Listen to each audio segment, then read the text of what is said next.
স্বপ্না ফাউন্ডেশনের কর্মকর্তারা গত 25 মে 2024 উদয়পুরের রাস্তা থেকে এক ভবঘুরিকে উদ্ধার করে স্বপ্না ফাউন্ডেশনে আশ্রয় দেয় এবং এই বিষয়টি তারা সোশ্যাল মিডিয়াতে তুলে ধরে। সোশ্যাল মিডিয়ায় সেই ভিডিওর সূত্র ধরেই সুদূর অরুণাচল থেকে আগত ভবঘুরের পরিবার আজ তাকে ফিরে পায়। গত 25 মে স্বপ্না ফাউন্ডেশনের কার্যকর্তারা যখন উদয়পুর মাতাবাড়ির সামনে দিয়ে যাচ্ছিল, তখনই এক ভবঘুরেকে রাস্তার পাশ ধরে চলতে দেখতে পায়। তৎক্ষণাৎ তারা তাকে সেই স্থান থেকে উদ্ধার করে স্বপ্না ফাউন্ডেশনের আশ্রয়স্থলে নিয়ে আসে। তারা তাদের উদ্ধার কার্যের এই ভিডিওটি সোশ্যাল মিডিয়ায় তুলে ধরে এই উদ্দেশ্যে, যদি সেই ভবঘুরে ব্যক্তিটিকে তার পরিবারের কাছে ফিরিয়ে দেওয়া যায়। আজ দীর্ঘদিন পর সেই ভিডিওর সূত্র ধরেই সুদূর অরুণাচল থেকে তার পরিবারের সদস্যরা ত্রিপুরা রাজ্যে আসেন এবং তাকে ফিরিয়ে নিয়ে যান।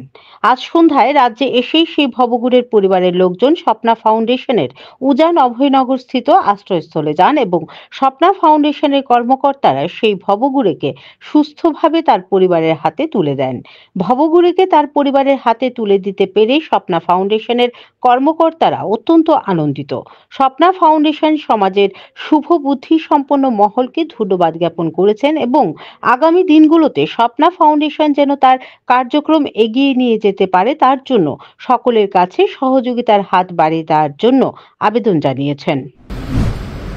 तो इसको मिलने के बाद आप लोगों को कैसा लगा?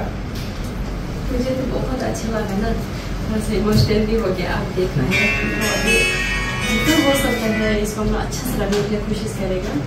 और मतलब आप लोग खुश तो हो ना इसको मिलने के बाद? बहुत खुश। आपको तो भगवान जी से सोचते हैं, आपका थ्रू से हम लोगों को मिला ना ये भाई को। अगर आप वीडियो को वायरल नहीं करने से बिल्कुल भी हम लोग पता नहीं चलना। वीडियो तो बहुत वायरल हुआ है वीडियो।